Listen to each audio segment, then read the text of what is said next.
ముందుగా తెలుగు వారందరికీ నా నమస్కారం. అదే కదండి మన సంస్కారం.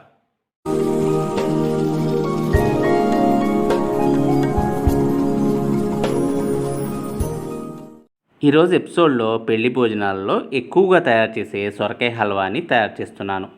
పక్కా అంటే పక్కా కొలతలతో వంట మేస్త్రులు తయారు చేసే విధానంలో ఈ రెసిపీని చూపిస్తున్నాను.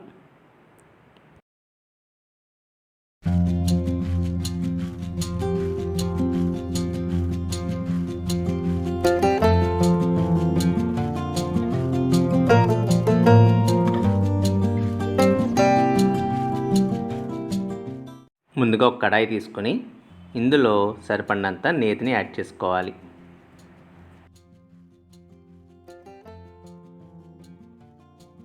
నెయ్యి వేడెక్కిన తర్వాత జీడిపప్పులను వేసుకుని సన్నటి సెగ మీద ఫ్రై చేసుకోవాలి. జీడిపప్పులు బాగా వేగినాక కిస్మిస్ కూడా వేసుకుని ఫ్రై చేసుకోవాలి. ఇవి ఇలా బాగా వేగిన తర్వాత వీటిని ఒక ప్లేట్లోకి తీసుకోవాలి. ఇప్పుడు అదే నేతిలోకి 2 కప్పుల సొరకాయ తురుముని యాడ్ చేసుకోవాలి.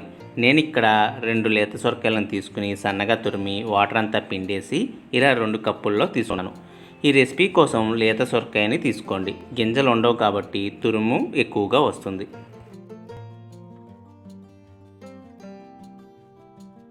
ఈ సొరకాయ తురుముని పచ్చి వాసన పోయేంత వరకు బాగా ఫ్రై చేసుకోవాలి. సొరకాయ తురుము బాగా వేగిన తర్వాత ఇందులోకి 1 కప్పు గోరువెచ్చని పాలని యాడ్ చేయాలి. సన్నటి సెగ మీద ఒక 5 నిమిషాల పాటు బాగా కుక్ చేసుకోవాలి.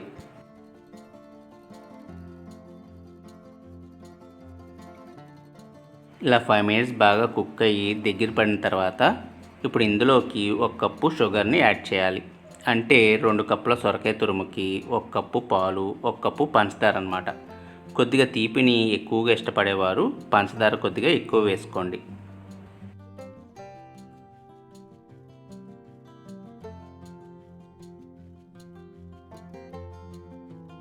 ఇప్పుడు మొత్తాన్ని ఒకసారి కలుపుకొని మరలా ఒక 2 నుంచి 5 నిమిషాల పాటు బాగా కుక్ చేసుకోవాలి. ఇప్పుడు ఇందులోకి 1 టీ స్పూను యాలకుల పొడిని యాడ్ చేసుకోవాలి. ఇక మనం ఇప్పుడు యాడ్ చేయాల్సింది ఫుడ్ కలర్. గ్రీన్ ఫుడ్ కలర్ని యాడ్ చేస్తున్నాను. ఫుడ్ కలర్ మన ఇంట్లో వరకు ఆప్షనల్ అండి, బట్ బయట పెళ్లి భోజనాల్లో మాత్రం కంపల్సరీగా వేస్తారు. స్వీట్ కలర్ఫుల్గా ఉంటేనే కదండి అందరికీ నచ్చుతుంది.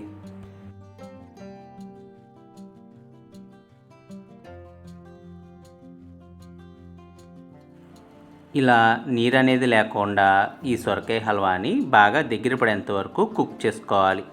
ఇలా కుక్ చేసుకున్న తర్వాత ఇప్పుడు ఇందులోకి కొద్దిగా పచ్చి కోవాని యాడ్ చేసుకోవాలి. నేను ఇక్కడ 1/2 కప్పు పచ్చి కోవాని యాడ్ చేస్తున్నాను. ఈ పచ్చి కోవా మనకి సూపర్ మార్కెట్స్లో లేదంటే బయట షాప్స్లో ఈజీగా లభిస్తుంది. మనం ఇంట్లో కూడా తయారు చేసుకోవచ్చండి ఇది.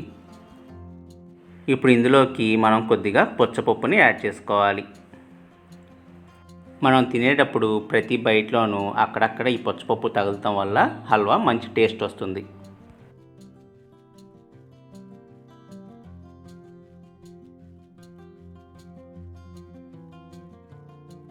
అలాగే మనం ముందుగా నేతిలో వేయించుకున్న జీడిపప్పు కిస్మిస్ని కూడా ఇందులోకి వేసుకుని కలుపుకోవాలి.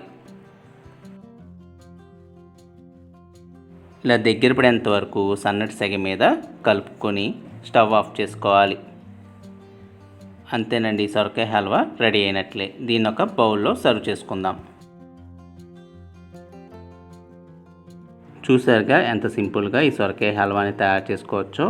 మీరు కూడా ఈ రెసిపీని ట్రై చేసి మీ వాల్యుబుల్ ఫీడ్బ్యాక్స్ని నాకు కామెంట్స్ రూపంలో తెలపండి. అలాగే ఈ వీడియో నచ్చినట్టయితే లైక్, షేర్ మరియు సబ్స్క్రైబ్ కూడా చేసుకోండి.